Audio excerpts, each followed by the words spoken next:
beta. Students, this is your lecture number 10th for 10th class and here date is your 8th of May. ठीक है. So in our last lecture we have studied about complete human digestive system. ठीक है ना. हमने human digestive system complete किया था. वहाँ पे क्वेश्चन आपको मैंने दिया था कि what is the difference between pepsin and trypsin. ठीक है. किसी भी बच्चे ने अभी तक आंसर नहीं दिखाया है. ठीक है. चलो मैं बता देती हूँ इसका आंसर. देखो, पेप्सिन और ट्रिप्सिन दोनों ही क्या है, both are protein digesting enzyme, both are proteases. ठीक है. अब देखो, पेप्सिन और ट्रिप्सिन की जहां तक बात है, पेप्सिन कहाँ सीक्रेट हो रहा है? It is secreted in stomach. और ट्रिप्सिन कहाँ सीक्रेट हो रहा है? Secreted in small intestine. तो पहला ही सोर्स जो है सीक्रेशन का डिफर कर गया. ठीक है ना. गैस्ट्रिक ग्लैंड्स हैं वो पेप्सिन सीक्रेट कर रही हैं और जो ट्रिप्सिन है, ठीक है ना, बेसिकली पेनक्रिएटिक ग्लैंड उसको क्या कर रही हैं? सीक्रेट कर रही हैं. समझ में आ गया? तो आपने पहला डिफरेंस क्या लिखना है? सीक्रेटेड बाय गैस्ट्रिक ग्लैंड, यहाँ सीक्रेटेड बाय पेनक्रिएटिक ग्लैंड्स. ठीक है. Second point of difference is their action. देखो, स्टमक में जो एनवायरमेंट था दैट वाज एसिडिक. ठीक है. HCl की वजह से, हाइड्रोक्लोरिक एसिड की वजह से क्या था? एसिडिक एनवायरमेंट था. बट जहां हम बात करें किसकी? ट्रिप्सिन की, तो ट्रिप्सिन के यहाँ क्या था? वाइल्ड जूस की वजह से एल्कलाइन मीडियम था. तो पेप्सिन में activated in, become active in acidic medium. ठीक है. या perform its function in acidic medium. वहां पे क्या आएगा? Perform function in alkaline medium. तो these are some differences between pepsin and trypsin. हाँ, similarity कोई आपसे पूछे तो both are protein digesting enzyme. ठीक है. तो I think it should be clear in your mind now that what are various differences between pepsin and trypsin. Clear? अब देखो, मैंने कहा था एक टॉपिक आता है आपका टूथ डिके का. ठीक है. कई बार यहाँ से क्वेश्चन आ जाता है, आपके 2 मार्क्स के अंदर क्वेश्चन आ जाता है टूथ डिके या डेंटल कैरीज के ऊपर. ठीक है. तो होता क्या है डेंटल कैरीज बेटा? आपके टीथ के अंदर, ठीक है, आपके टीथ में अगर क्या बन जाए, कुछ कैविटीज बन जाए. ठीक है. जिनको कुछ कैविटीज बन जाए, जैसे छोटे बच्चों में जनरली ज्यादा मिलता है क्योंकि वो शुगरी सब्सटेंस ज्यादा खाते हैं. ठीक है ना. तो उनको हम क्या कहते हैं? डेंटल कैरीज कहते हैं. तो how will you define dental caries? ठीक है. एग्जैक्ट डेफिनेशन कैसे दोगे? The formation of small cavities, ठीक है, और holes in teeth due to action of acid forming bacteria and improper dental care is called dental caries. कैसे? The formation of small cavities or holes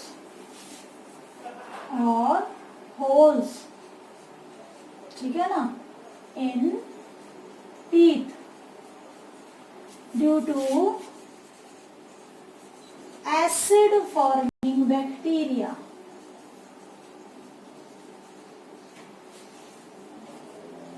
क्या कहेंगे उसे? Is known as dental decay भी कह सकते हो या डेंटल कैरीज भी कह सकते हो. अब डेंटल कैरीज को समझने के लिए पहले हमें क्या समझना पड़ेगा? ये डेंटल कैरीज होती कैसे है, इसको समझने से पहले हमें क्या देखना पड़ेगा? Structure of tooth. एक टीथ का डायग्राम देखना पड़ेगा हमें. ठीक है ना. एक टूथ का डायग्राम हमें देखना पड़ेगा. कैसे? देखो क्या होता है. बेटा, आपके टूथ के 3 बेसिक पार्ट्स होते हैं. ठीक है ना. टूथ के कितने पार्ट्स होते हैं? 3 बेसिक पार्ट्स होते हैं. और बेसिकली 3 बेसिक पार्ट्स क्या क्या होते हैं? एक तो होता है रूट वाला पार्ट, ठीक है, एक होता है नेक वाला पार्ट और एक होता है क्राउन वाला पार्ट. ठीक है. हमारे टूथ क्या है? They are embedded in jaw socket. Jaw socket के अंदर एम्बेडेड है.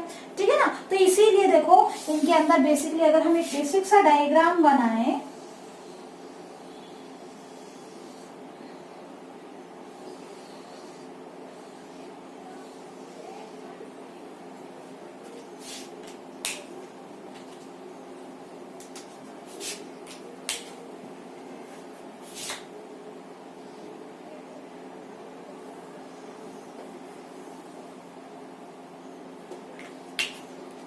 इस तरीके से आपके टीथ का जब हम डायग्राम बनाएंगे,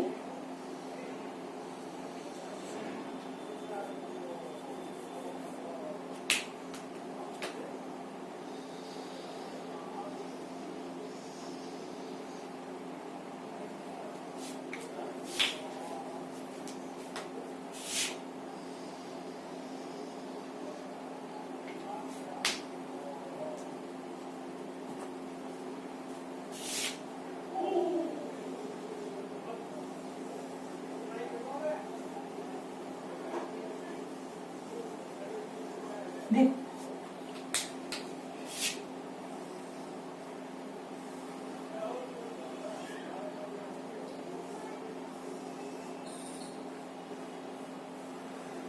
कुछ इस तरीके का डायग्राम आपका होगा। अब देखो हम इसको एक्सप्लेन करते हैं, ठीक है ना। ये मैंने बनाया क्या है, ये आपकी एक टीथ का डायग्राम है, ठीक है। और वो भी मैंने किसका बनाया है, जो आपकी जो मोलर है उसका डायग्राम बनाया है, ठीक है ना। मोलर का डायग्राम बनाया है, क्योंकि हमें कस्प से पता चल जाता है कितने कैसा कौन सा इसका डायग्राम है। देखो सबसे पहले अगर हम बात करें टीथ की, तो टीथ के हमने कितने रीजन बताए बेटा, 3 रीजन बताए, ठीक है ना। ये वाला पार्ट जो कंप्लीटली आपके गम के अंदर जो है एम्बेडेड है, ये जो रेड कलर से बनाया है, गिंगवेया बोलते हैं इसको, या फिर क्या बोल दो आप, गम्स भी बोल सकते हो, ठीक है ना। आपके जो गम्स हैं उनको बोलते हैं। और ये जो एम्बेडेड पार्ट है ये वाला, ठीक है, इसको बोलते हैं नेक, ठीक है, इसको बोला जाएगा रूट। और ये जो एक्सपोज्ड पार्ट है जो आपको बाहर से दिखाई देता है, इसको बोलते हैं क्राउन, ठीक है। रूट, नेक एंड क्राउन हो गया, ठीक है। अब देखो यहाँ पे आपके टीथ के अंदर बेसिकली जो आपका टीथ बना हुआ है, ये जो मैं पार्ट यहाँ से ऐसे ड्रॉ कर रही हूँ, ये जो ब्लू कलर से ड्रॉ किया है, ये वाला जो मैंने लाइन की है, ठीक है ना। जो आपका टूथ बना हुआ है, जिस मटेरियल से बेसिकली आपका टूथ बना हुआ है, वो टूथ क्या कहलाएगा, ये जो पार्ट है, ठीक है ना, ये पार्ट बेसिकली क्या कहलाएगा, इसको बोलते हैं डेंटाइन, डेंटाइन, ठीक है। डेंटाइन क्या होता है, टूथ फॉर्मिंग सब्सटेंस, ठीक है, टूथ फॉर्मिंग सब्सटेंस। और ये कहाँ से आता है, ठीक है ना, कहाँ से आता है बेटा, ये आपके जो है यहाँ पे कुछ सेल्स होते हैं, ओडोंटोब्लास्ट सेल्स होते हैं, जो बेसिकली डेंटाइन सिक्रीट करते हैं, ठीक है ना। आगे बात समझ में। इसके ऊपर ये जो व्हाइट कलर की कवरिंग आपको दिखाई दे रही है, ठीक है ना, हमारे दांत तो हमें व्हाइट दिखाई देते हैं, ठीक है। तो ये व्हाइट किसकी वजह से दिखाई देते हैं, इसको क्या बोलते हैं, टूथ एनामल, टूथ एनामल। ये प्रोटेक्शन के लिए होते हैं and they are the hardest substance in our body, ठीक है ना, hardest substance in our body, clear. हमारी बॉडी में अगर कोई आपसे पूछ ले कि हार्डेस्ट सब्सटेंस क्या होता है, तो इट इज टूथ एनामल, जल्दी से डिग्रेड नहीं होगा, क्लियर। अब देखो यहाँ पे ये जो खाली जगह पूरी बनाई हुई है, इस खाली जगह को क्या कहा जाता है, इसको कहा जाता है pulp cavity, pulp cavity. Basically देखो ये एक ऐसी कैविटी है जहाँ पे ब्लड वेसल्स इनर्वेट कर रही है, ठीक है ना, नर्व्स इनर्वेट कर रही है, it is the sensitive part of your tooth, ठीक है, this one is sensitive part of tooth, ठीक है। आपसे कोई पूछ ले कि आपके टूथ का सेंसिटिव पार्ट कौन सा होता है, तो आप आंसर क्या देंगे, पल्प कैविटी। ये जो इसके अंदर एंटर कर रही है, ये जो रेड से एंटर कर रही है, ये क्या है, दीज आर ब्लड वेसल्स, ठीक है ना। ब्लड वेसल्स होती हैं, हमारी नर्व्स जो उसकी सेंसिटिविटी के लिए होती हैं, वो भी यहीं से अंदर जाती है, ठीक है। अब होता क्या है, देखो जैसे जैसे हमारा टीथ ग्रो होता है, तो टीथ, ये जो पल्प कैविटी है ना, इसकी जो रूट है वो क्लोज हो जाती है, ठीक है ना। इससे क्या होता है, हमारे टूथ की एक प्रॉपर ग्रोथ होती है, जिसके बाद जो है उसका साइज, एक प्रॉपर साइज होने के बाद वो स्टॉप हो जाता है, ठीक है। बट कुछ ऐसे ऑर्गेनिज्म है, जैसे हम बात करें एलिफेंट की, ठीक है, जैसे हम बात करें एलिफेंट की, ठीक है।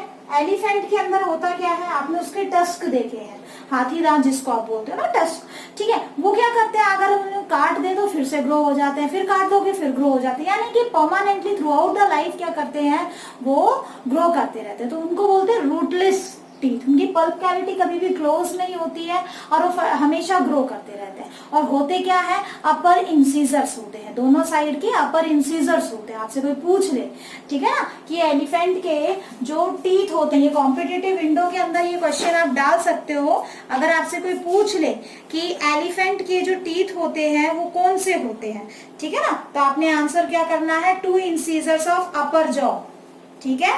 परसिस्टेंट पल्प होता है उनके अंदर, वो जो ग्रो करते हैं वो इंसीजर्स होते हैं, और वो भी कौन से, अपर इंसीजर्स होते हैं।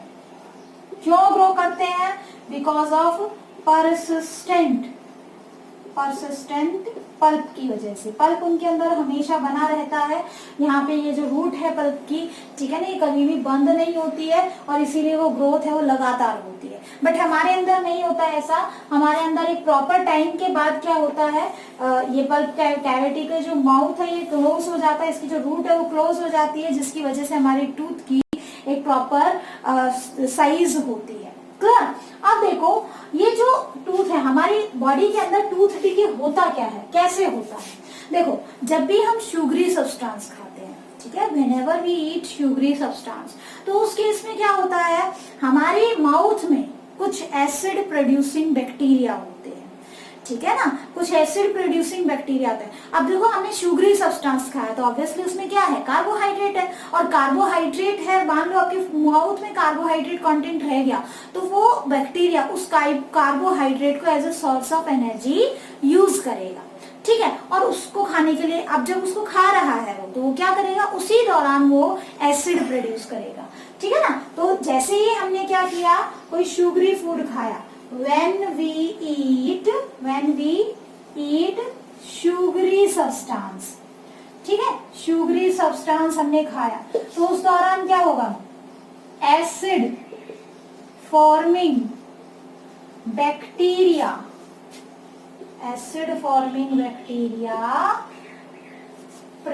start to produce acid. वो क्या बनाना शुरू करेंगे, एसिड बनाना स्टार्ट कर देंगे, ठीक है। अब देखो मान लो आपने जो खाना खाया है, खाना खाने के बाद अगर आपने क्या नहीं किया, ब्रश नहीं किया, ठीक है, तो क्या होगा, हमारे टीथ के ऊपर क्या होता है, एक येलोइश सब्सटेंस जो है वो क्या हो जाता है, स्टिक ओवर हो जाता है, ठीक है ना, जिसकी वजह से ये एसिड क्या होता है, अंदर ही रह जाता है, ठीक है। चलो इसको हम बाद में बात करेंगे। अब जो एसिड प्रोड्यूस हुआ है, ये एसिड क्या करेगा बेटा, इस एनामेल को, पहले एनामेल को क्या करेगा, थोड़ा सा डिसॉल्व करेगा। मान लो इसने एनामेल को डिसॉल्व किया और इस तरीके से ये यहाँ तक ऐसे करके, यहाँ तक ऐसे इतना सा डिसॉल्व किया, ठीक है। अगली बार जब आपने खाना खाया तो क्या होगा, अभी आपको पता भी नहीं चलेगा, क्योंकि देखो जब तक कोई पर्टिकुलर कैविटी आपकी पल्प कैविटी तक नहीं आएगी, कोई पर्टिकुलर जो भी होल आपकी टीथ में क्रिएट हो रहा है, जब तक it never reaches to pulp cavity, तब तक your body can't sensitize any tooth decay, ठीक है। अगर आप देख के पहचान लेते तो बात अलग है, अदरवाइज आपको पता नहीं चलेगा, आपको महसूस भी नहीं होगा कि आपके दांतों में कीड़ा लग चुका है, ठीक है ना। तो देखो, तो मान लो ये थोड़ा सा क्या है, एसिड ने क्या किया, आपके टूथ के एनामल को डिसॉल्व किया, तो एक क्रैक सा डेवलप हो गया, ठीक है। अगली बार खाना खाया तो ये इसमें और ज्यादा फंस गया, ठीक है, फंस गया तो बैक्टीरिया और फीड करेंगे बचे हुए खाने के ऊपर, ठीक है। फिर और एसिड पे धीरे धीरे करते करते वो एसिड प्रोड्यूस करते जाएंगे और एसिड इस पार्ट को डिसॉल्व करता जाएगा। अब ये जो कैविटी है, कैविटी जो है कैनाल की फॉर्म में बनती हुई कहाँ तक पहुंच गई, डेंटाइन तक। अभी भी आपको महसूस नहीं होगा कि आपके अंदर आपके दांतों में कीड़ा लग चुका, और ये कैविटी कहाँ तक पहुंच जाएगी, पल्प कैविटी तक पहुंच जाएगी। अब जैसे ही पल्प कैविटी तक पहुंचेगी, ठीक है ना, जैसे ही ये आपकी टूथ कैनाल कहाँ पहुंच गई है, पल्प कैविटी तक पहुंच गई है। अब क्या होगा, अगर आपने कुछ गर्म चीज खाई, थोड़ी सी गर्म, वो इसमें से होते यहाँ आएगी, ठीक है, ब्लड वेसल्स पे जाएगी, तो देखो ब्लड वेसल्स पे थोड़ा सा भी गर्म चीज लगेगा तो महसूस होता है, ठीक है, तो आपको बहुत ज्यादा गर्म महसूस होगा, ठीक है, बहुत ज्यादा ठंडी चीजें खाई तो महसूस होगा, बहुत ज्यादा मीठा खाया तो महसूस होगा। तो देखो एक टर्म आपने सुनी होगी कि हमारे टूथ सेंसिटिव हो गए, एक एड भी तो आती है सेंसोडाइन की, है ना, सेंसिटिविटी की। तो देखो सेंसिटिविटी का मतलब क्या है, मतलब ये है कि कोई क्रैक आपके टीथ में डेवलप हो चुका है और वही क्रैक आपके पल्प कैविटी तक पहुंच चुका है। तो क्रैक्स जब तक पल्प कैविटी तक नहीं पहुंचते हमें महसूस नहीं होता। हम जो कितना भी ठंडा खाओ, जितना भी गर्म खाओ, हमारा जो एनामेल है उसको सहन कर सकता है, it can tolerate every temperature, ठीक है ना, कभी भी जो है। लेकिन अगर आप क्या कर रहे हैं, आपके टीथ में बैक्टीरिया है और बैक्टीरिया के एसिड से ये एनामेल डिसॉल्व हो जाए पर्टिकुलर साइट पे, तो वहां से कैविटीज बनना स्टार्ट हो जाती है और वो कैविटीज कहाँ तक पहुंच जाती है, पल्प कैविटी तक, ठीक है ना। और एक बार अगर पल्प कैविटी तक पहुंच गए तो अब वहां पे पस फॉर्मेशन होना स्टार्ट हो जाएगा और अल्टीमेटली आपके टूथ बिल्कुल खराब हो जाएंगे and you have to remove out that particular tooth. समझ में आ गई बात, ठीक है। तो ये इसे क्या कहते हैं, हम टूथ डिके कहते हैं। तो इसको रिमूव करने के लिए, इसको हटाने के लिए हमें क्या करना चाहिए, हमें रेगुलर ब्रश करना चाहिए। क्यों ब्रश करना चाहिए, देखो हम क्या करते हैं, जैसे ही हमने खाना खाया, खाना खाने के बाद क्या होता है, कुछ पर्टिकुलर छोटे छोटे पार्टिकल्स, ठीक है ना, वो हमारे टीथ पे डिपॉजिट होना स्टार्ट करते हैं, ठीक है, और वो एक येलोइश स्टिकी सब्सटेंस बना देते हैं। उस येलोइश स्टिकी सब्सटेंस को हम क्या बोलते हैं, उसको बोला जाता है प्लेग, PLAQUE, ठीक है। प्लेग क्या होता है, येलोइश sticky substance, ठीक है, which deposit over tooth, जो हमारे टीथ पे जमा हो जाता है, ठीक है। अब देखो इसके वजह से, प्लेग की वजह से होता क्या है, हमारा सलाइवा का नेचर कैसा होता है, हमारा सलाइवा क्या होता है, स्लाइटली एल्कलाइन होता है खाना खाने के बाद, ठीक है ना। तो देखो जब हमने खाना खाया और अगर बाई चांस प्लेग बना हुआ है, ठीक है, प्लेग बना हुआ, मान लो एक टीथ हमने बनाया, ठीक है, एक टीथ हमने बनाया और इस पे प्लेग जमा हुआ है, ठीक है ना, तो क्या होगा, जो एसिड प्रोड्यूसिंग बैक्टीरिया है वो इसके अंदर की तरफ है, ठीक है, अंदर क्या बन रहा है, एसिड बन रहा है और बाहर क्या सीक्रेट हुआ, आपका सलाइवा, ठीक है। तो सलाइवा उस एसिड के कांटेक्ट में नहीं आ पाता, किसकी वजह से, प्लेग की वजह से, ठीक है। येलोइश सब्सटेंस आपके दांतों पे इकट्ठा हो गया है जिसकी वजह से सलाइवा आपके एसिड के, जो बैक्टीरिया ने एसिड प्रोड्यूस किया था उसके कांटेक्ट में नहीं आ पाता, ठीक है। इससे क्या होगा, वो न्यूट्रलाइज नहीं हुआ और वो कैरीज क्रिएट कर देगा। लेकिन अगर आप रेगुलरली ब्रश कर रहे हैं तो क्या होगा, ये प्लेग यहाँ से रेगुलरली रिमूव हो रहा है, ठीक है। जब प्लेग रेगुलरली यहाँ से रिमूव हो रहा है तो देखो जो सलाइवा है वो एसिड के कांटेक्ट में आ जाता है, उस एसिड को क्या कर देता है, अब ये न्यूट्रलाइज कर देता है और न्यूट्रलाइज करने के बाद अब हमारे टीथ क्या रहते हैं, सेफ रहते हैं। तो अगर आपसे कोई पूछे कि प्लेग होता क्या है, ठीक है ना, प्लेग होता क्या है, तो आप आंसर क्या करेंगे, it is yellowish sticky substance which deposit over tooth, ठीक है, विच डिपॉजिट ओवर टूथ। समझ में आ गई बात, डेंटल प्लेग बोलते हैं इसको। अब देखो क्या है, हमारी कैविटीज कैसे बन रही है और हम उसको कैसे रिमूव कर सकते हैं, ठीक है ना। तो एक पूरा एक बार इसका स्क्रीनशॉट ले लीजिए आप, ताकि मैं आगे का पार्ट करवा सकूं, ठीक है। मे भी शायद ले लिया होगा आप लोगों ने। तो देखो हम व्हेन वी ईट शू, मैं एक बार लिखवा देती हूँ आपको, बाई चांस पेपर में आ जाए कि डेंटल डिके कैसे होता है, ठीक है। तो डेंटल डिके कैसे होता है,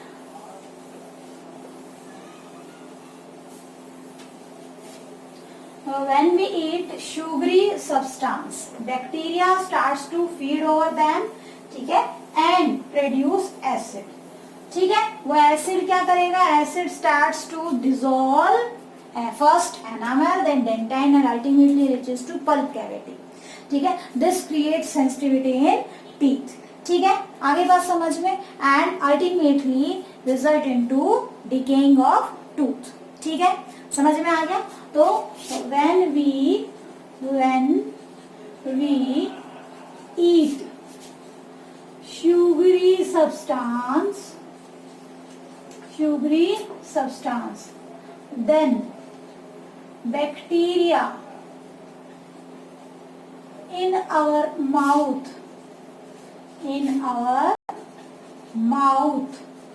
start to feed over it and produces acid. ठीक है, this acid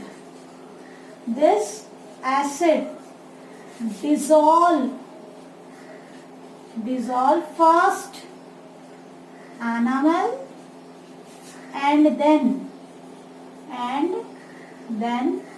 dentine of tooth. ठीक है, next, ultimately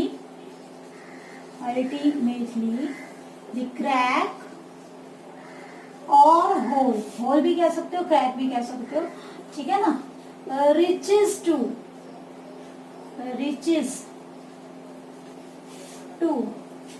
pulp cavity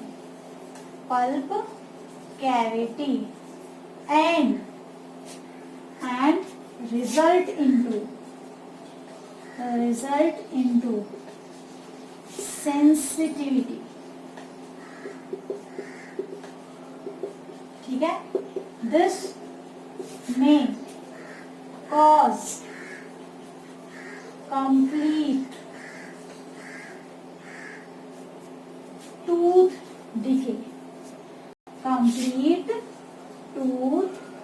decay.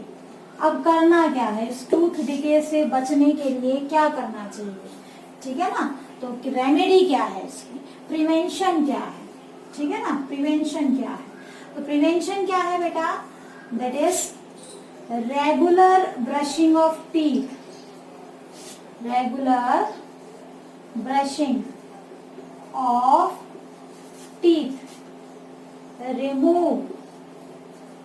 remove tooth plaque मैंने बताया था, येलोइश स्टिकी सब्सटेंस होता है, ठीक है ना, as a result of which alkaline saliva,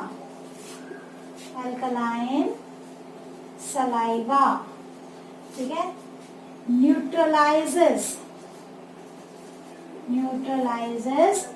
acid produced by bacteria,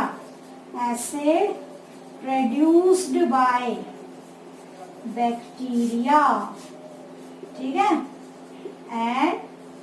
and there will be no tooth decay. ठीक है, हमारे अंदर कोई टूथ डिके नहीं होता, हमें रेगुलर ब्रश करना चाहिए at least 2 times in a day. समझ में आ गई बात. और कॉम्पिटिटिव विंडो, अच्छा आपसे कोई पूछ ले हार्डेस्ट सब्सटेंस कौन सा है बॉडी का, टूथ एनामेल है. टूथ बनते किससे है, हमारा जो बेसिक ढांचा है टूथ का वो किससे, एनामेल सिर्फ कवरिंग है व्हाइट कलर की, ठीक है. टूथ किससे बना हुआ है, डेंटाइन से, और डेंटाइन फॉर्मिंग सेल को क्या बोलते हैं, ऑडेंटोप्लास्ट.